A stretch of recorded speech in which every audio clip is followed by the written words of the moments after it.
வணக்கம்.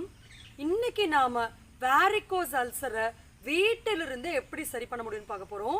பல வருஷமா பல ஆயின்மெண்ட்ஸ் போட்டு பல சிகிச்சைகள் எடுத்து ஆறாத புண்களை வீட்டில் இருந்த மாதிரியே எப்படி ஆற்றிக்கொள்ள முடியும், அதில் எந்த விதமான செப்டிக் ஆகாத அளவுக்கு நாம் என்னென்ன உணவு கட்டுப்பாடுகளை எடுத்துக்கொள்ள முடியும் தான் இந்த பகுதியில் நம்ம முற்றிலுமா பார்க்க போறோம்.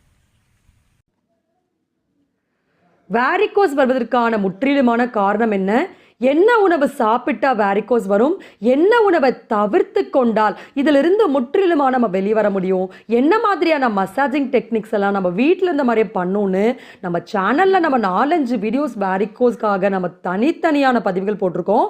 அந்த வீடியோஸோடைய லிங்க் எல்லாம் இந்த டிஸ்கிரிப்ஷன் கீழே நம்ம ஷேர் பண்ணுறோம். இது கண்டிப்பாக எல்லாருக்கும் பயனுள்ள தகவலாக இருக்கும்.